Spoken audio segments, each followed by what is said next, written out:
지금 최근에 좀 조정을 받긴 했는데 지금보다는 저는 5월 말 또는 6월 정도가 오히려 그때가 우리가 생각하는 조금 큰 조정 가능성, 경기 침체가 깊으냐 얕으냐 가지고 싸울 거거든요. 그 얘기는 이미 물가는 상관없다는 얘기가 되는 거예요. 왜냐면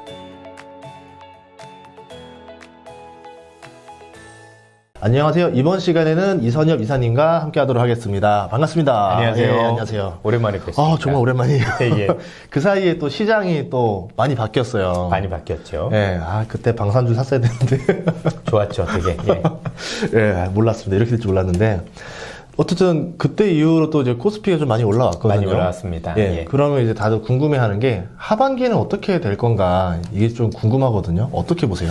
하반기 시장을 전망하기는 쉽지는 않은 건 사실입니다. 앞으로 정치 변수도 되게 많이 있고 예를 들어서 한국과 중국 간의 갈등이 굉장히 커지고 있는 상황이기도 하고 미국의 부채 한도 협상도 있고 여러 가지 점들이 있기 때문에 사실 정확하게 이렇다라고 말씀드리기는 어려운데 일단 경기 자체만 놓고 그림을 그려보면 제가 그리고 있는 그림은 하반기 특히 연말로 갈수록 지수는 그래도 현재보다는 좀 나을 거다라는 생각을 가지고 있습니다. 다만 그 중간에 최근에 좀 조정을 받긴 했는데 지금보다는 저는 5월 말 또는 6월 정도가 오히려 그때가 우리가 생각하는 조금 큰 조정 가능성.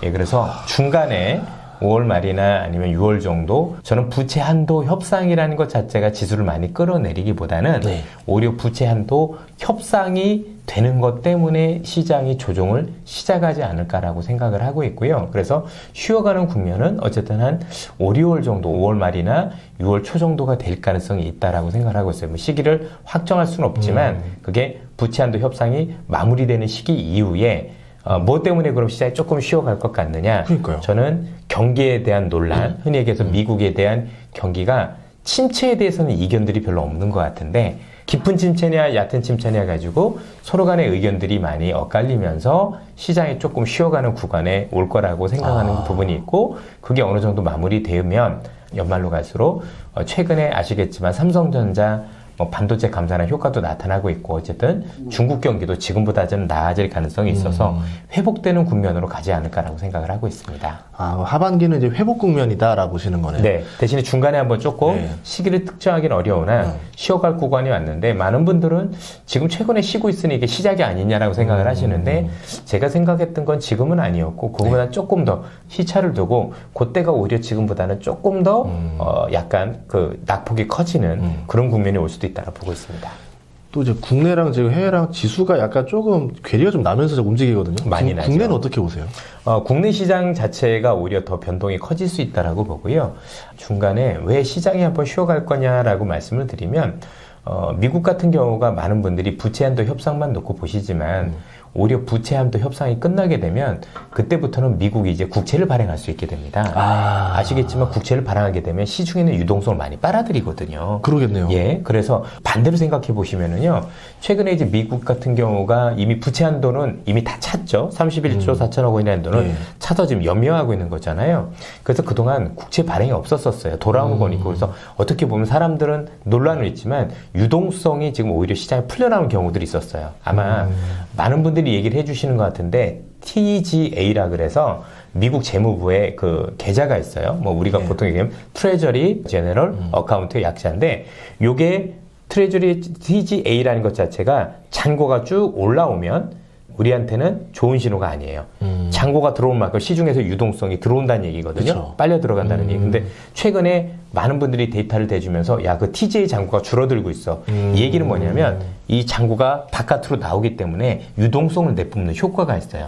그게 5천억 달러나 되거든요. 그렇기 때문에 그동안은 어떻게 보면 이 부채 한도 협상이 이제 시작되는 경우지만 전체적으로 그 효과 때문에 은근슬쩍 시장에 즉 미국의 QT 즉 양적 긴축했던 것보다 더 많은 돈이 시장에 풀려서 유동성 효과도 상당히 있었다라고 보고 있고요. 근데 그 반대로 이제는 그 잔고를 채워넣어야 돼요. 부채 한도 협상이 끝나고 나면. 그러면 TGA 계좌가 이렇게 불어나는 순간 시중에 있는 돈들이 들어오는 거거든요. 이렇게 들어오면 오히려 유동성을 빨아들여요. 그래서 유동성 긴축 효과가 오히려 있는 시기가 그때다라는 게 일단 1차적인 이유가 될 거라고 생각을 하고 두 번째는 미국인들 보니까 일분이 그러니까 최하 계층 우리가 아는 서민분들이 이미 저축이 굉장히 좀 많이 바닥이 나서 예. 근데 이분들이 이제 소비에 대한 비중이 크진 않으니까 그분들 소비가 줄기 시작을 하는데 6월, 7월부터 시작을 하면 흔히 얘기하는 고소득층도 이제 그 저축이 많이 줄기 시작을 해요. 근데 이분들이 전체 미국 소비에서 차지하는 비중만 놓고 보면 30%가 넘어요. 근데 이분들의 소비가 조금 줄어들 가능성이 있는 거죠. 그래서 아까 했던 TJ 계좌를 통해서 정부 소비가 줄고 동시에 개인 소비도 줄어드는 구간이 그때라고 생각을 해본다라면 아마도 제가 볼 때는 그때쯤에서부터는 뭔가 시장이 조금 쉬어갈 만한 충분한 그게 되지 않을까. 그리고 그걸 가지고 이제 미국 시장에서는 경기 침체가 가지고 깊은 침체냐 얕은 침체냐 가지고 논란이 벌어지면서 시장의 변동성이 커지지 않을까. 그리고 그 변동 뒤에 연말로 갈수록은 이제 어느 정도 마무리가 이제 되겠죠. 네. 저는 얕은 침체 가능성을 이제 목전에 두고 있고 얕은 침체가 된다라면 그 가운데에서 미국 경제는 그렇게 좋은 건 아니었지만 중국 경제가 일정 부분 받쳐주고 반도체 재고가 줄어드는 시기가 맞물리면 하반기엔 그래도 하반기라고 얘기하면 그렇고 좀 연말로 갈수록 저는 좀 좋은 그림이 그려질 것 같아. 현재는 이런 시나리오를 가지고 있어요. 근데 제가 들어봤을 때는 긍정적이 될 만한 요소들이 별로 보이지 않았는데 어떤 것들 때문에 좀 더 긍정적인 요소들을 좀 볼 수 있을까요? 네. 우선은 미국 경제가 경착륙이 아니어야 되는 근거가 있어야 되는 거잖아요. 예. 어떤 경우에서든지 미국이 깊은 침체로 가면 그건 뭐 사실 시장이 어려워질 수밖에 없는데 일단은 얕은 침체라고 말씀드릴 수 있는 근거가 첫 번째인데 그만큼 소비가 준다고 하더라도 그 폭이 일시적일 수밖에 없고 길게 가지는 않을 거다라고 보고 있습니다. 그렇다고 옛날처럼 화랑에 간다는 얘기는 아닌 건데 그럼 얕은 침체의 근거가 뭐냐? 첫 번째는 잘 아시다시피 이 얕은 침체가 올 거냐 안 올 거냐는 일단 미국 정책 당국이 생각하는 거로 역산해서 계산을 할 수 있거든요. 예컨대 미국 같은 경우는 금리 정책을 쓸 때 6개월을 보고 하는 거잖아요. 예. 예를 들어서 통화정책이라는 걸 쓰면 그 정책적인 효과가 6개월 뒤에 나타나는데 예. 만약에 미국이 진짜 제가 생각하는 아니면 또 시중에서 생각하는 연말에 경착륙이라면 즉 깊은 침체가 온다라면 사실 5월에는 금리를 내려야 되는 게 맞죠. 당연히. 왜냐하면 정책이라는 건 선제적인 대응을 해야 되는 예. 거니까. 맞잖아요. 그죠? 이전의 모든 사례에서 보시면 연준이 금리 인하를 시작하고 나서 그 뒤로 6개월 뒤부터 경기가 많이 안 좋아지기 예. 시작을 하는데 연준이 볼 때도 지금 누가 보더라도 향후에 연말 정도부터 경기가 조금 많이 안 좋아질 것 같다라고 하면 이번에 무조건 금리 인하 해야 돼요. 그런데 많은 투자자분들께서 느끼시겠지만 이번에 5월달 초에 있을 연준에서는 혹시 0.25로 올리거나 동결을 하거나 뭐 둘 중에 하나. 현재는 0.25 가능성이 높죠. 예, 그렇게 본다는 얘기는 연말에 경기가 좀 침체로 갈긴 할 것 같은데 깊진 않고 얕은 침체에다는 걸 이분들은 상정을 하고 있는 거예요. 연준은 오히려 지금 그렇게 나쁘지 않으니까 금리를 올릴 수 있다라고 본다는 거예요? 그럼요. 그렇기도 하고 실제 경기가 안 좋아질 거면 어떤 경우에서도 금리를 내려야 돼요.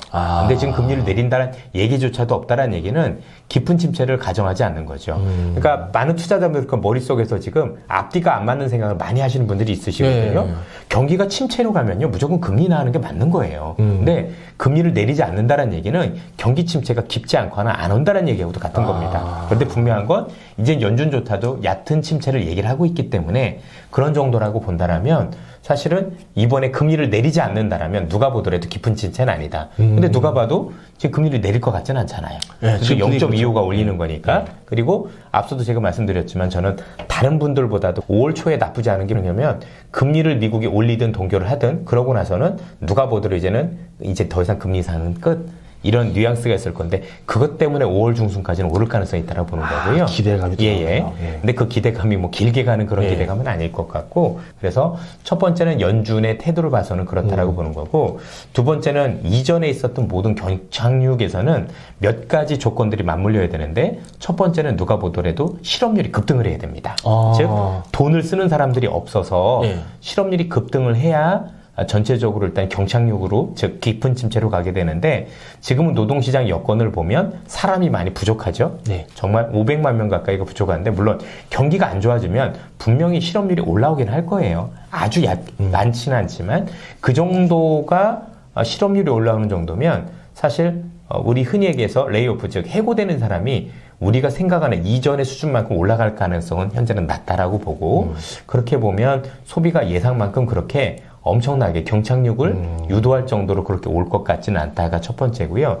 두 번째부터가 재밌는 게 뭐냐면 자, 우리가 통상적으로 경제적으로 놓고 보면 예전에 경착륙 올 때 공통점들이 뭐냐면 기업들이 재고가 많은 경우 네. 이 과잉 재고를 처리하는 과정 속에서 경기가 안 좋아지잖아요. 그쵸. 왜냐면 그 앞전에 경기가 좋았었고 좋았던 경기를 대비해서 기업들이 설비 투자를 통해서 물건을 많이 만들고 공급을 늘려놨었던 사례. 그런데 이게 역으로 부메랑이 되면서 오는 게 경기 침체인데 지금은 아시겠지만 2년 내내 경기 침체 온다라고 떠들었기 때문에 기업들이 가지고 있는 적정 재고가 적정 재고 수준 이하로 내려와 있습니다. 그리고 저희도 지금 얘기하고 있죠. 연말에 경기 침체 온다는데 누가 지금부터 재고를 늘리겠어요. 그래서 기업들이 가지고 있는 재고 자체가 사실은 재고를 땡 처리하거나 급하게 세일할 정도로 많지 않다라는 점을 놓고 볼 땐 역시 기업들의 감익이 의외로 많이 커지지 않을 수 있다는 점에서 놓고 보면 사실은 이것도 경기가 깊은 침체로 가지 않을 거다라고 보는 거고, 다만 잘 아시다시피 지금 유일하게 재고가 많은 분야가 하나가 있죠. 반도체. 그쪽은 이미 감산을 하기 시작해서 줄이기를 했으니까 사실은 그것도 제가 볼 때는 경착륙이 아니다라고 보는 근거가 되고요. 세 번째가 재미있는 게 통상적으로 경기 순환주기, 즉 재고 순환주기에서 경기가 안 좋아질 때 제일 처음에 일어나는 건 앞서 말씀드린 재고를 처리하는 과정. 예. 그렇죠? 두 번째는 그 재고도 안 되면 땡 처리도 할 거고, 그렇죠. 마지막에 일어나는 과정이 사람을 자르고 공장을 팔고 M&A 하는 이런 과정이 있어요. 그런데 지금은 글로벌적으로 먼저 사람을 다 잘랐죠. 그리고 되게 빨리 잘랐잖아요. 빨랐죠. 그렇죠? 그래서 이게 경기 사이클이 역사적으로 이렇게 어그러진 게 첫 사례예요. 이게 아예 사례가 없어요. 그러니까 예전에는 모든 경기 사이클에서 경기 사이클 제일 마지막 단에서 기업들이 못 견디고 사람을 자르는 구조조정을 시작했는데 이미 다 잘라놔서 최근에 발표됐던 미국의 빅테크 기업들 실적 예상보다 좋죠. 클라우드가 잘 된 것도 있지만 비용 통제가 잘 됐던 거예요. 이미 비용을 많이 줄여놨고 경기 안 좋을 거에 대해서 이미 대비해서 되게 살림을 알뜰히 검소하게 하고 있기 때문에 경기가 안 좋아지는 만큼 기업의 실적이 낮아질 가능성은 별로 없어 보여요. 이건 저는 놓치면 안 된다라고 생각을 하고 있습니다. 또 다른 건 뭐냐면 결국 중국하고 미국과 경기 사이클이 다르다라는 거죠. 미국이 경기 사이클이 안 좋게 들어갈 때 중국은 더디지만 회복세에 들어갈 가능성이 높다면 상당 부분 완충이 되겠죠. 지금은 중국이 어떤 상태인가요? 좋아지고는 있어요. 그러니까 원래 1, 2, 3월 달에 우리가 생각했던 것보다는 더디게 좋아졌었고요.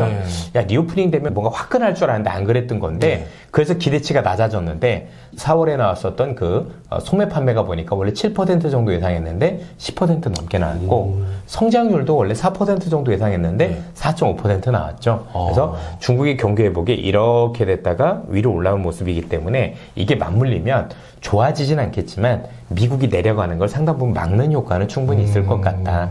그런 효과를 반영을 한다라고 볼 때 경기가 굉장히 경착륙 가능성보다는 얕은 침체를 반영할 가능성이 높지 않을까 저는 그렇게 보고 있습니다. 버텨볼 만하다. 네네. 예, 이렇게 볼 수 있고. 그러면 이제 물가가 제일 중요한데 어쨌든 연준 입장에서도 물가가 어느 정도 떨어져야 이제 뭐 금리를 이제 멈추겠다 이런 얘기가 나올 텐데요. 물가는 어떻게 보세요? 물가는 이미 우리 걱정거리에서 지워야 되는 게 6월 정도부터 시장에서 화두는 경기 침체가 깊으냐 얕으냐 가지고 싸울 거거든요. 그 얘기는 이미 물가는 상관없다는 얘기가 되는 거예요. 왜냐하면 경기가 안 좋아진다는 것 자체가 물가를 끌어내린다는 얘기가 되기 때문에 사람들이 머릿속에서 이제 물가가 올라가요 보다는 물가가 떨어질 건데 어느 만큼 떨어질까요? 라고 하는 거죠. 사실 물가가 떨어진다라는 게 물가만 놓고 볼 땐 좋을 수 있지만 사실 경기가 안 좋다는 얘기지 않습니까? 그래서 전체적으로 물가는 급하게 떨어질 가능성이 굉장히 높다. 특히 이제 잘 아시다시피 소비자 물가 지수에서 34.4%를 차지하는 게 주거비인데 주거비가 아직은 안 떨어졌죠. 그런데 잘 아시다시피 주거비라는 건 집값의 1년에서 1년 반 정도 후행을 해서 반영이 되기 시작을 하는데 미국의 주값이 이미 빠진 지 1년이 넘었기 때문에 이제 조만간 가장 큰 비중을 차지하는 주거비도 소비자 물가 지수를 끌어내릴 가능성이 높다라고 봐야 될 것 같습니다. 동시에 항상 인플레이션이라는 것 중에서 제일 중요한 건 심리잖아요. 기대 인플레이션. 그런데 지금 최근에 투자자분들 또는 미국 시장에서 놓고 보면 지금 금융 불안이라든가 이런 것도 있기 때문에 경기가 좋아질 거라 믿는 사람은 없어요. 오히려 얼마나 더 안 좋아질 거냐. 그런 정도면 이미 기대 인플레이션도 잡혔다라고 봐야 될 것 같아요. 그래서 지표상으로도 주거비가 반영이 되면서 더 급하게 끌어내릴 가능성도 되게 높고 예. 앞서 말씀드렸던 것처럼 최근에 이게 금리 올린 효과만 있는 게 아니라 미국의 금융 불안 또 부채 한도 협상이 어떤 식으로든 우리한테 영향을 줄 거잖아요. 이런 부분들까지 맞물리면 조금 더 소비 심리에 부정적 영향을 주면 그만큼 물가는 더 끌어내리는 효과들이 있다고 봐야 될 것 같아요. 그래서 오히려 사람들의 생각 자체가 하반기로 갈수록 이제 인플레이션 우려보다는 경기가 얼마나 안 좋을 거나 포커싱이 바뀐다라면 그건 이미 머릿속에서 물가에 대한 걱정이 없다라는 얘기가 되는 거니까 사실은 거기에 대한 걱정은 접어둬도 될 것 같다라고 저는 생각을 하고 있습니다. 중국 관련해서 이제 부동산 또 걱정하시는 분들도 많거든요. 네. 좀 어떻게 보세요? 괜찮을까요?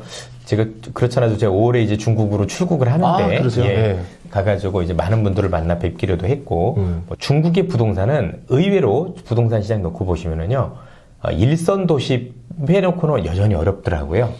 근데 일선 도시는 전고점이거나 이미 전고점 넘어선 데도 있어요. 상하이 같은데. 많은 분들이 잘못 알고 계세요. 부자들은 그런 문제 없다는 여전히 문제가 없습니다. 예. 그러니까 지금 2선 도시, 3선 도시 아니면 변두리는 확실히 문제가 있고요. 격차가 큰 거죠. 그래서 중국의 1선 도시는 대부분 정고점 근처거나 넘어선 데들도 있더라. 데이터로도 이제 확인할 수 있고 그리고 실제 중국에서도 부동산 매매 건수가 조금씩 늘어나고 있다는 얘기들이 나오고 있는데요. 중국의 부동산이 여기서 더 활성화되려면 누가 보더라도 통화정책이 나와야 됩니다. 그렇죠. 조금 더 금리를 낮춰준다거나 지준율을 낮춰준다거나. 근데 중국이 이걸 지금 기다리고 있어요. 무슨 얘기냐면 중국이 통화정책을 쓰려면 조건이 있어요. 그건 뭐냐면 미국이 금리 인상을 중단해야 돼요. 자, 미국이 금리 인상을 하고 있는 상황에서 중국이 금리를 내리면 미중 간의 금리 차가 벌어지죠. 이렇게 되면 위안화가 약세로 가게 되고 그로 인한 부작용이 더 커요. 예를 들어서 위안화가 약세로 되면 그나마 있던 중국에 있던 외자가 이탈을 한다든가 경기를 더 안 좋게 만들겠죠.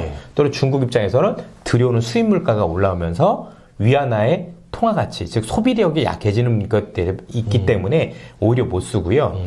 하반기로 갈수록 미국 경제가 안 좋다는 시그널이 들어오면 어쨌든 간에 연준이 빠르게 금리 인하는 못하겠지만 중요한 건 일단 금리 인상은 끝난 거고 확실히 그 다음에 언제 시기가 될지 모르나 이제 금리 인하 얘기들이 나오기 시작하잖아요. 그때부터는 얘네가 금리를 내릴 수 있어요. 그래서 아무도 얘기 안 하시는데 연준의 통화정책의 피봇에 대한 기대감, 즉 정책 전환에 대한 기대감이 높아지는 시기부터는 중국이 통화정책을 쓸 수 있는 여력이 굉장히 커진다. 그렇게 커졌을 경우 중국의 부동산 매매를 활성화할 수 있는 대책들이 쏟아질 개연성이 동시에 있다라고 봐야 될 것 같고 중국의 부동산이 그렇게 해서 반등을 시작하면 제일 좋은 게 우리나라 IT 기업들한테 제일 좋아요.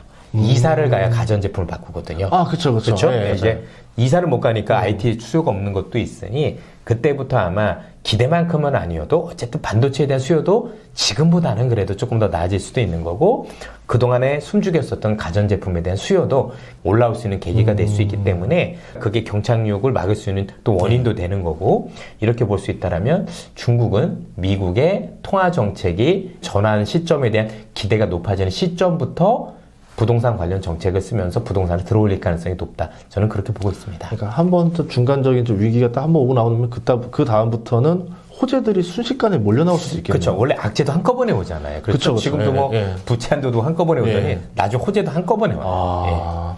그리고 이제 요새 최근 화두가 또 환율이에요.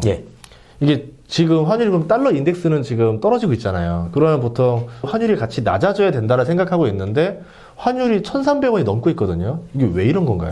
사실 가장 중요한 건 환율이라는 게 결국 그 나라의 경제력을 대변하는 건데 역시 수출 감소가 가장 큰 원인이라고 봐야 될 것 같습니다. 물론 수출 감소 여기다 미국의 금융시장 불안 향후에 미국 경기가 침체가 올 수 있다는 불안 이런 것까지 동시에 반영을 하고 있다고 보여지는데 사실 예전에 1,100원대까지 있었던 환율이 1,300원대 밑으로 잘 안 내려가고 있잖아요. 지금 우리나라의 무역수지 또는 경상수지 적자가 거의 1년 내내 적자폭을 기록을 하고 있습니다. 궁극적으로 무역수지라든가 경상수지가 적자란 얘기는 들어오는 달러는 없고 나가는 달러만 있다는 얘기가 되는 거니까 환율 측면으로 보면 불안할 수밖에 없는 거죠.